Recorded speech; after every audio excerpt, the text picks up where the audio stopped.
Kemari, Tantung rendah, sarang sebongkah.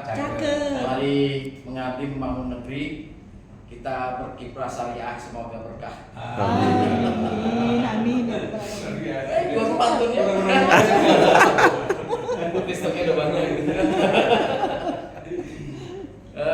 Tentunya kita menyambut baik banget gitu ya, terkait dengan kehadiran daripada KADEX, Komite Daerah Ekonomi dan Keuangan Syariah.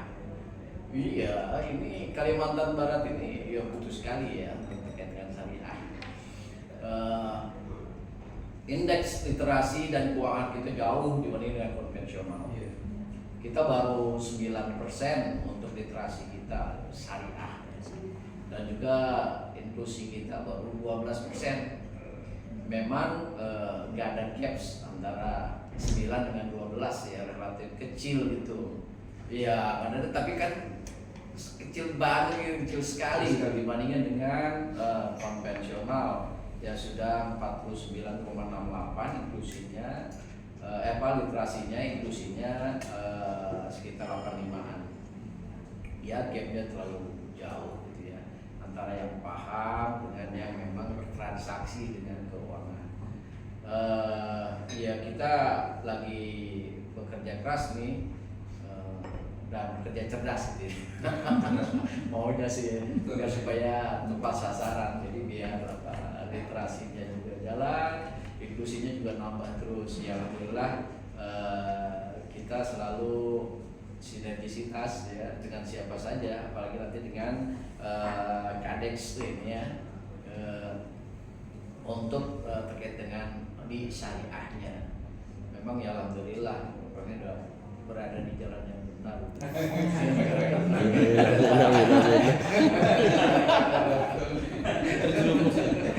Udah di jalan yang lurus sudah. Memang ya sangat-sangat kita harapkan sekali di sini, di terutama Kalimantan Barat ya.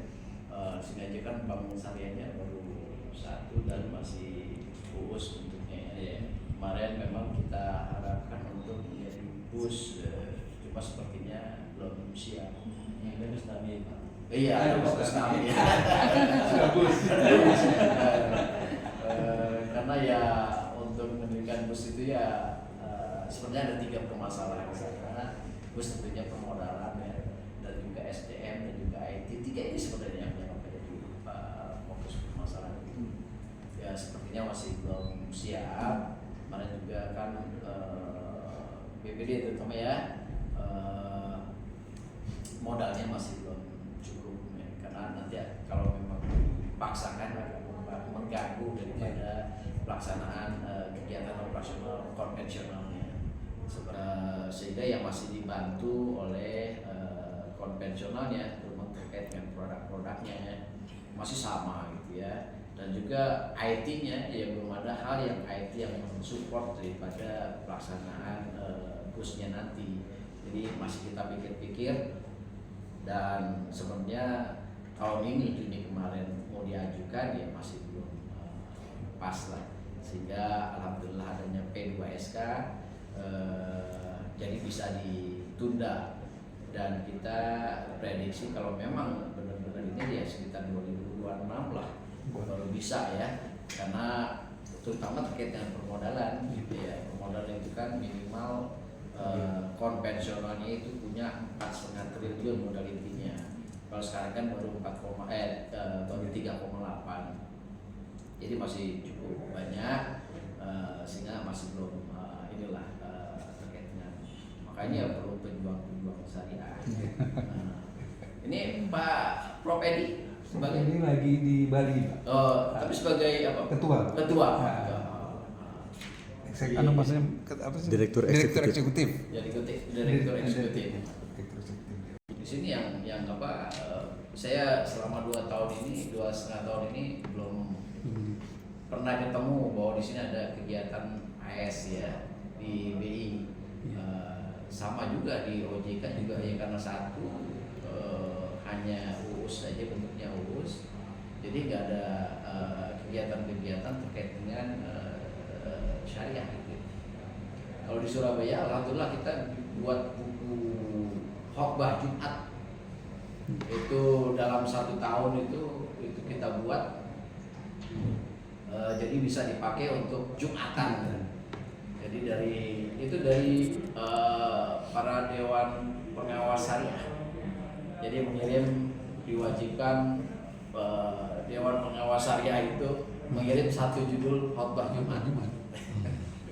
Terkumpullah berapa 53 atau 54 ya dalam 1 tahun itu kan, minggu Jumat itu ya. Jadi pas 1 tahun itu bisa dibaca dalam 1 buku khotbah Jumat. Nah di sini saya belum ini. Kalau di Kalimantan Selatan sudah ada, PPRS sudah ada ya, khususnya juga ada. Jadi agak lumayan waktu saya ke sana juga saya mau mengenalkan terkait dengan buku khotbah ibu dan juga produk-produk dari syariah, produk-produk syariah. Bapak dosen, ibu dosen siap. Alhamdulillah. Mungkin selain apa yang tadi disampaikan, ada hal-hal yang ingin diharapkan dari Kadeks kepada OJK. Iya Pak. Saya itu jalan 2 tahun sekarang. Terhitung 20 Januari 2022 setelah OJK menyatakan saya layak jadi DPS. Nah jalan. Nah cuman literasi yang tadi Bapak katakan seperti yang memang saya sadari, memang saya merasa bahwa mungkin gerak kita yang agak yang perlu juga nih semacam bagaimana nanti Kadek, saya berharap Kadek itu bisa mendampingi melakukan literasi gitu kan. Karena tugas edukasi sudah lakukan. Edukasi kami buka prodi di fakultas gitu kan. Buka prodi ekonomi Islam itu edukasi. Tapi literasi ini kan menjadi penting karena alumni kita juga baru beberapa angkatan, jadi belum banyak yang bisa ini. Kemudian yang kedua ada persoalan mungkin ya yang mungkin nanti bisa jadi juga perhatian kita juga dari Kadek ini barangkali bersama untuk mendorong Bangkal Bar Syariah Unit Usaha ini menjadi bus, bukan Bustami gitu. Tapi Bustami hanya mengawali aja. Di bab umum syariah. Karena saya melihat sejak tahun 2005 Bangkal Bar Syariah didirikan sampai hari ini tuh baru ada 4 cabang kantor. Cabang Singkawang, cabang Sambas, cabang Pontianak, dan cabang Ketapang. Sementara Sintang itu cabang pembantu. Dari itu saya survei ke Sintang dua kali yang lalu itu saya melihat bahwa potensi Sintang itu untuk menjadi cabang utuh bukan pembantu itu sangat potensial. Pertama kantornya memadai, kemudian perkembangan ya kosannya juga, perkembangan biaya juga dibandingkan dengan cabang lain cukup lumayan juga, bahkan sempat di bulan Agustus sempat mengalahkan Pontianak. Iya, cabang bantu tuh bisa mengalahkan cabang induknya gitu. Tensi. Nah, cuman persoalan di masyarakat ini kan mungkin Pak, barangkali ini masalah literasi ini perlu dari kayaknya kitanya dari top down seperti bukan bottom up. Kita berharap sebenarnya bottom up Pak Hana ya. Dari kita ini kan bergerak liar, tapi saya terlalu kecil Pak untuk umum Pak, itu masalah. Kalau posisi saya seperti Prof Edi gitu kan, seperti Bang Miji gitu, itu orang besar beda. Akan besar pengaruh ketimbang saya ngomong gitu. Tapi itu yang saya lihat itu kan artinya bahwa sudah ada usaha untuk ke sana, hanya saja SDM kita ini yang belum mumpuni saya lihat. Kenapa? Apakah memang begitu? Ini semua saja juga dengan menjaga. Apakah memang gerak dari UUS ini memang harus dipegang kepalanya atau bagaimana gitu? Saya malah menyarankan begini, bukan kepala yang dipegang. Kalau kepala dipegang itu dia nggak bisa kemana-mana Pak, nggak bisa punya kreativitas. Artinya ketika ada potensi produk yang bisa dikembangkan itu nggak bisa jalan karena sangat tergantung kepada Tapi kalau ekor dipegang kepala suruh berkeliaran, dia bisa kreativitas. Artinya tidak lepas murni. Artinya dengan antara anak dengan bapak, begitu nikah anaknya kan tidak serta-merta lepas itu aja. Tapi tidak mungkin juga bapak intervensi kepada anak kan begitu kan. Nah sehingga begitu anak sudah siap mandiri, pindah rumah, dia sudah betul-betul siap punya kesiapan. Nah ini yang belum saya lihat di sini ini, artinya yang masih mengganjal seperti saya lihat gitu. Perlu juga nih diinfokan ya, kira-kira nih di Kadek bidangnya apa saja gitu ya. Mohon izin untuk saya sampaikan di sini, Pak. Jadi yang pertama adalah terbagi atas beberapa direktur. Yang pertama adalah Direktur Industri Produk Halal. Kemudian Direktur Jasa Keuangan Syariah. Terus Direktur Keuangan Sosial Syariah serta Direktur Keuangan Ekosistem Syariah. Itu jadi ada berapa nih? 5. Ya, ada 6 ya. Bidang yang membawahi di bawah Kadek ini. Nah, kedepannya insya Allah nanti sesuai dengan OJK, sesuai dengan tupoksinya akan bersama-sama kolaborasi dengan Kadeks dalam rangka untuk meningkatkan literasi dan inklusivitas keuangan syariah. Dan perlu juga diketahui tadi Pak Bus ya, saya udah pensiun Pak Bus dari komite audit terhitung Desember kemarin gitu ya. Jadi udah fokusnya ke kampus. Kemudian saya juga berharap Pak nanti ke depannya kita ada kolaborasi dan bahkan mungkin untuk yang ilmiah kita boleh selenggarakan seminar internasional karena juga kita punya tetangga-tetangga nih yang juga kita bisa mintakan bagaimana sih strategi mereka gitu ya untuk meningkatkan literasi dan inklusi keuangan syariah gitu. Dan juga di beberapa negara yang memang basisnya syariah. BPR-nya. Kenapa? Karena Pak Kiai Haji Masud di sana mewajibkan JIS itu dikelola oleh Basnas semuanya.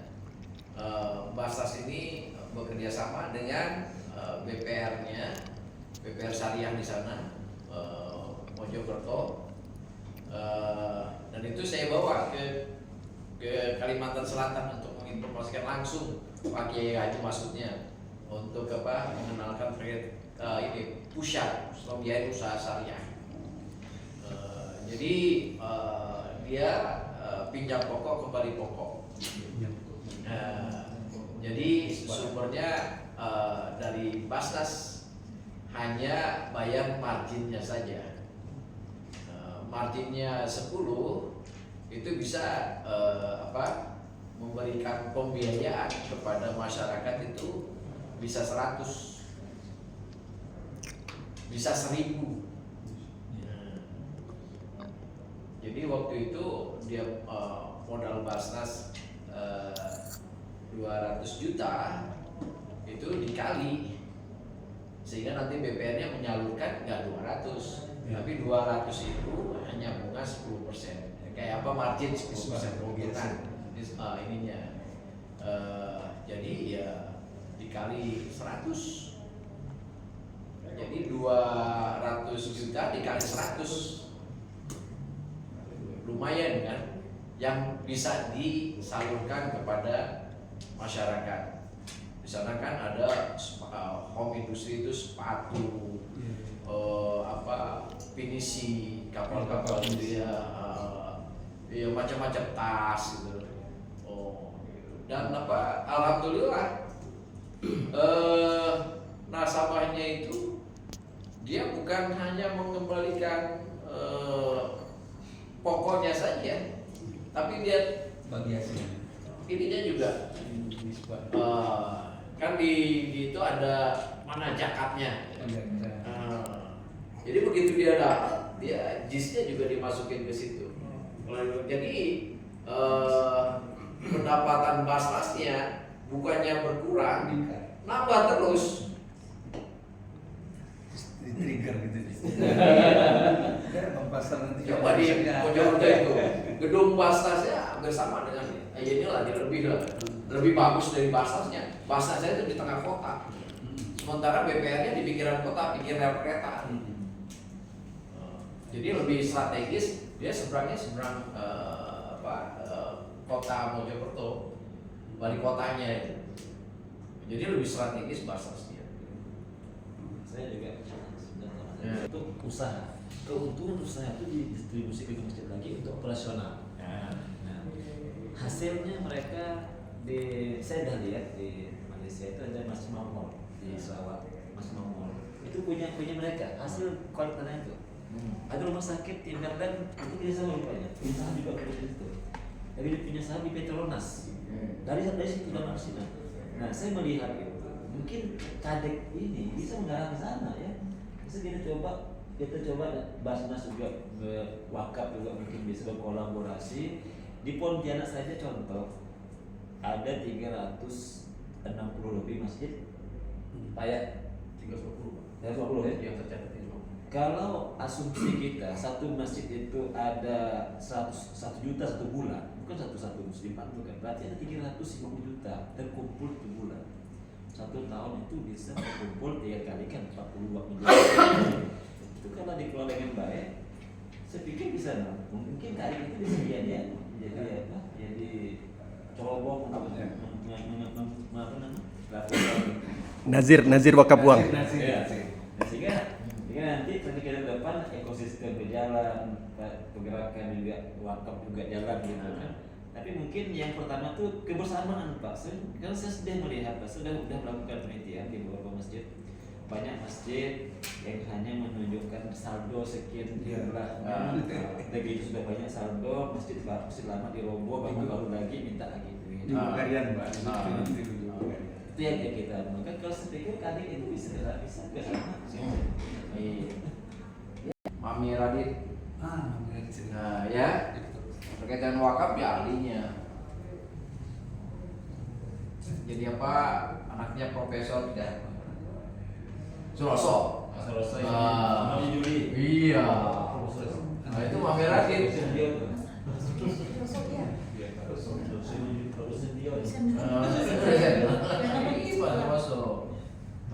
Itu anaknya Radit, mungkin sekarang udah profesor kali juga. Dia pekerjaan Indonesia. Syariahnya kan ketua ATPASI, Asosiasi dan Pengawas Syariah. Betul. Pak Kiai Haji Muhammad Tijani. Al Amin Perenduan. Iya. Saya termasuk antrinya.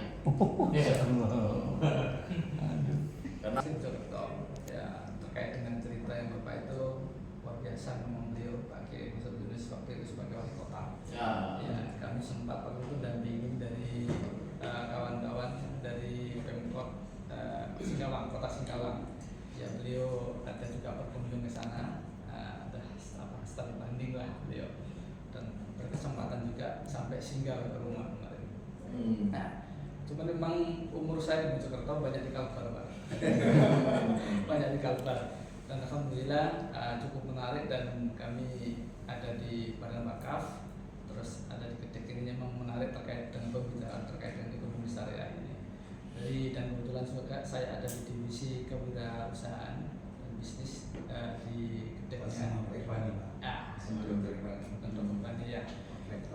Dan bahkan kemarin waktu pembekalan dari Connect itu alhamdulillah memang cukup luar biasa. Di situ terkait dengan kegiatan-kegiatan di kewirausahaan, sampai dicari modelnya dari mana, hasilnya kayak apa, sistemnya kayak apa, dan di situ semuanya dikondisikan atau dibina secara syariah semuanya. Nyambung lagi terkait di Mojokerto, ya terkaitannya juga kami belum juga banyak paham malah karena kami di sini. Namun beberapa kegiatan memang apa yang disampaikan oleh beliau memang seperti itu kondisinya. Bahkan terkait juga termasuk yang cukup besar juga di sana Pak Kiai Asep, ya Pak Kiai Asep, jadi nggak salah ketua Perhubungan di pusat, ya itu juga terkait pengembangan untuk wakafnya cukup luar biasa di pondok beliau di Amanatul Ummah. Ya juga memang perlu juga kita luar biasa beliau terkait dengan konsep-konsep wakafnya dan pengembangannya sampai dengan hari ini, dan beliau dikenal sebagai kiai miliarder dan dermawan. Nah itu karena beberapa waktu yang lalu waktu beliau datang ke sini, kami selaku panitianya malah disangoni, dikasih amplop. Hotel dibayar semuanya, semua dibayarin. Bahkan disinggahkan ke keraton di membawa rajanya pun sama sampai mahkotanya, putra mahkotanya semuanya asli terkenal Kiai miliarder dan dermawan. Sekarang mungkin ada tambahan dari saya terkait dengan masalah di sini. Mungkin juga nanti tentunya juga sama senior ini. Baik, Bismillahirrahmanirrahim. Assalamualaikum warahmatullahi wabarakatuh. Waalaikumsalam. Agak sungkan sebenarnya 3 orang di depan saya ini dosen-dosen saya ini. Maaf, dosen kita juga loh. Alhamdulillah, jadi masuk ke KDKS juga ditarik sama Bang Fahmi. Setelah nama saya disebutkan baru malam ini beliau terlibat dengan cinta nama saya masuk. Jadi alhamdulillah berkaitan dengan keuangan sosial syariah pertama kemarin itu ternyata saya sudah 22 tahun menikmati dunia filantropi dari saya kuliah 2001. Jadi saya salah satu pendiri Dompet Umat dan tinggal sendiri. Jadi 3 pendiri, yang 2 sudah almarhum, tinggal saya sendiri sekarang. 22 tahun sudah saya berkiprah di dunia keuangan sosial syariah, dan kalau dilihat dari perkembangannya terkait dengan zakat luar biasa sebenarnya. Bahkan sampai banyak lembaga nasional yang masuk nih ke Pontianak, kan berarti punya daya tarik. Nah, 1 tahun, hampir 2 tahun terakhir ini saya diamanahi menjadi salah satu pimpinan di Basnas Pontianak. Ini memang jadi PR berat ya, PR besar yang harus dituntaskan terkait dengan kesetaraan manajemen zakat oleh negara yang ini turunannya ada di Kota Pontianak. Kalau di pusat itu sudah pembenahan total dan Basnas berubah. Nah di Kalbar terutama secara kelembagaan sudah berubah, tapi secara personil kemampuannya masih sangat terbatas. Jadi karena baik lagi literasi itu tidak hanya kepada masyarakat yang minim, tapi ternyata kepada para operatornya juga masih sangat minim, sehingga seperti yang Bapak sampaikan, bagaimana pengelolaan zakat secara profesional untuk lebih produktif dan lain-lain itu belum bisa kita lakukan karena masih berpikiran bahwa zakat itu terbatas hanya memberikan bantuan sembako, hanya memberikan layanan kesehatan, padahal dari sembako sendiri pun sebenarnya kita bisa produktifkan. Saya menghitung potensi zakat fitrah saja di Kota Pontianak itu 12 sampai 15 miliar.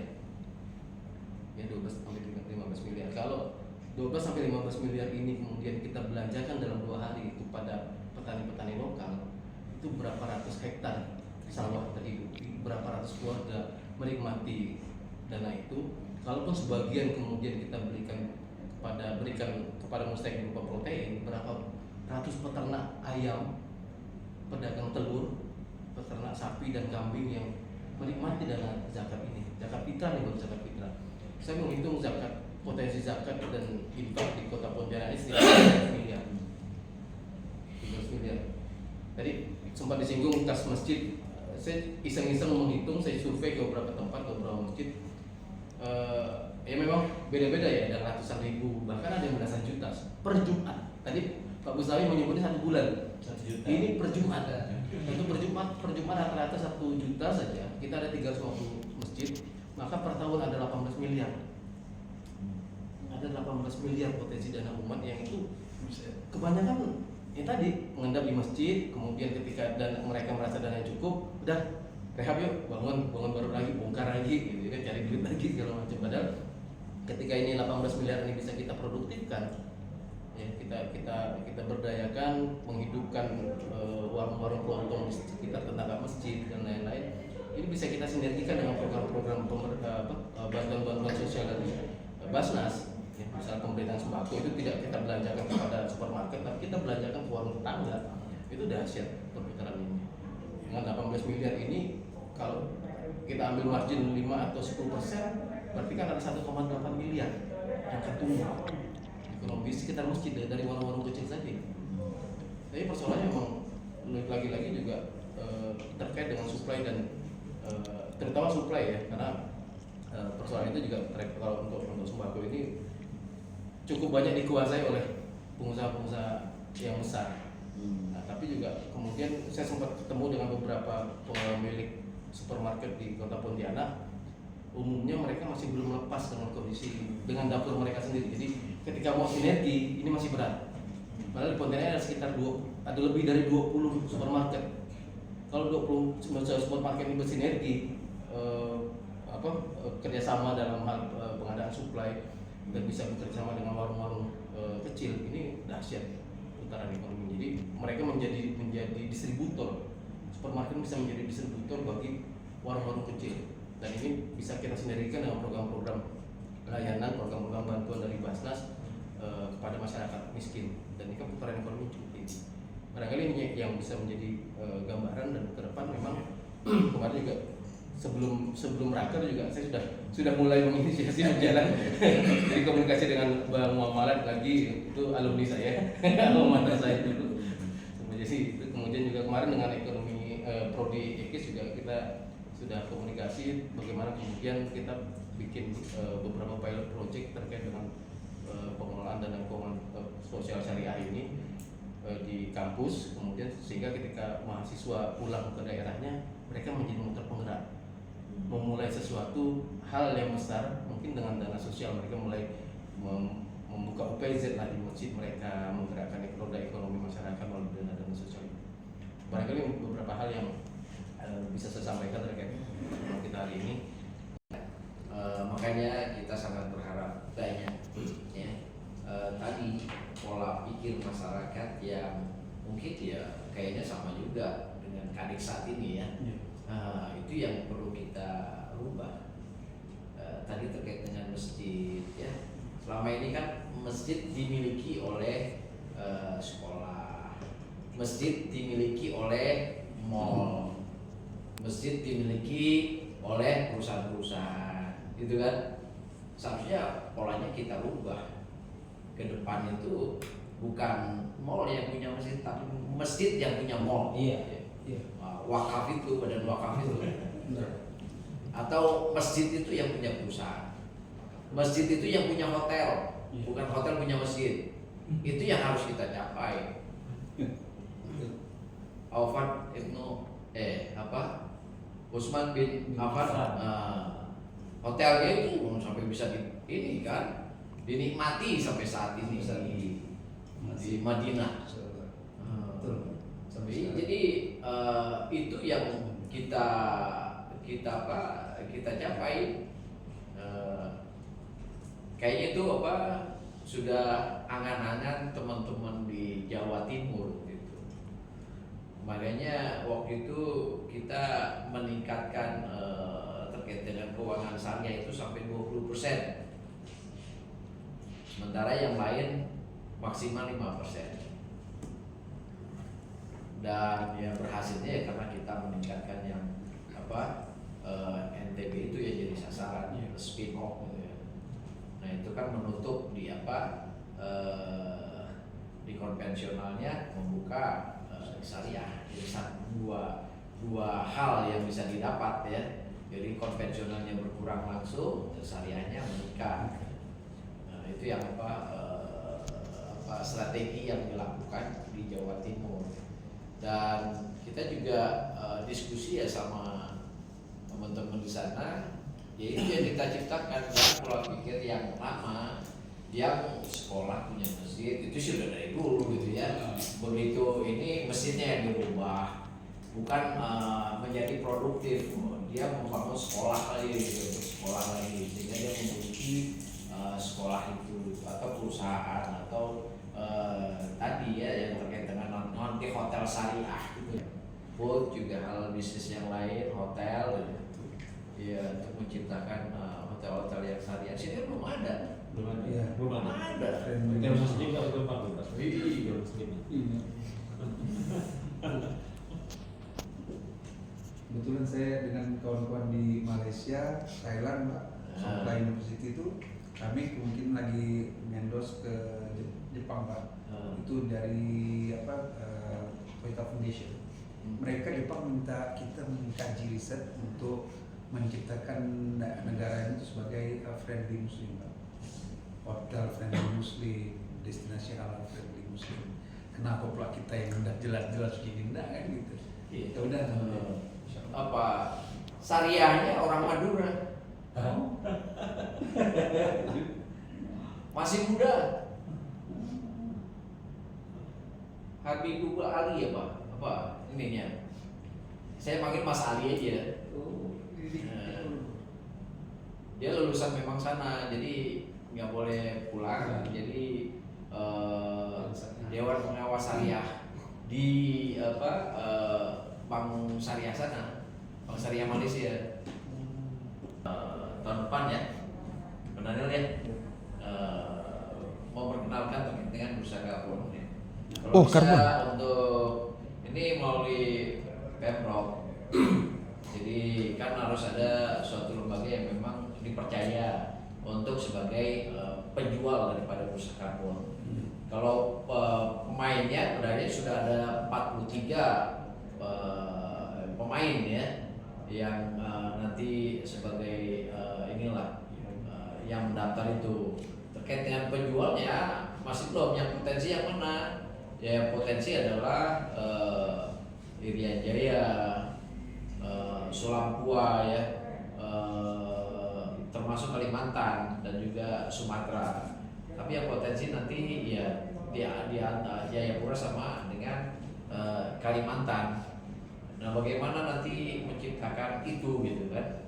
Ya nggak semudah yang nanti kita jual gitu ya. Ya ada satu ininya yang nanti suatu lembaga yang memang bertanggung jawab terhadap permasalahan penjualan daripada karbon tersebut. Nanti kita lagi rencanakan untuk di tahun 2024 nanti kalau bisa kita masih penjajakan dulu nanti apa yang harus dilakukan dalam rangka sebagai penjual karbon itu. Lumayan itu harganya lebih mahal daripada harga tanahnya. Iya, informasinya itu 1 hektar itu bukan lagi 15 juta syarat kan, untuk kelapa sawit kan 7.500.000, 15 juta gitu ya, untuk 1 kapling kan sekitar 15 jutaan gitu kan. Kalau di bursa karbon informasinya di atas itu mengganggu green ekonomi ya, atau memang dia pendukung. Kalau di dunia gitu kan ya, dia bukan termasuk. Kenapa? Karena dianggap merusak. Iya. Tapi kalau kita lihat bandingkan dengan bunga matahari yang tumbuh cuma 6 bulan dan dipapras sehingga tumbuh baru lagi, sedangkan kalau sawit itu kan 30 tahun baru dipapras, baru diremajakan, plantingan. Ya tadi ada 43 pemainnya, 43 ya pemainnya. Jadi udah yang daftar untuk main itu udah siap 3. Cuma kan penjualnya belum ada. Tadi yang diceritakan kita jadi penjual tuh dah. Makanya kan lagi diciptakan.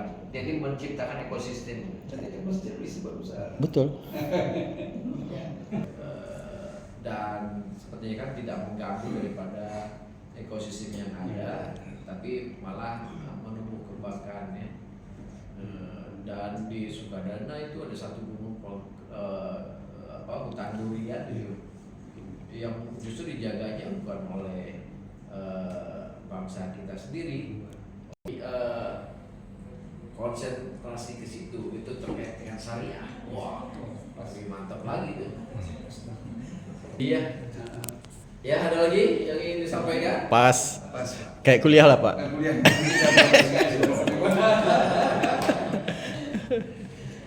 Terima kasih Pak.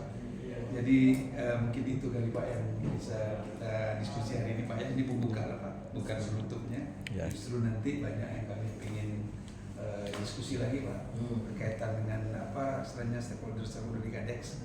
Karena biar bagaimanapun ini pasti saya bilang ke beliau, ini pasti kita harus jadi penjahit yang parsial ini kan harus menjadi satu cerita, jadi value change gitu ya. Karena gimana pun Kadeks ini punya kekuatan besar, apalagi ketuanya adalah presiden langsung. Tentu ini menjadi daerah jadi KPI kali, jadi KPI kita di daerah untuk menunjukkan bahwa potensi-potensi yang ada di dalam Kadeks ini bisa kita lakukan. Saya pikir itu yang mungkin yang lain cukup kali Pak ya. Terima kasih banyak Pak atas kesempatan kita ketemu ini. Mudah-mudahan nanti secara informal di manapun jadi Pak. Iya. Iya nggak usah di sini tempat ngopi. Baik itu kali Pak, cukup sekian. Assalamualaikum warahmatullahi wabarakatuh.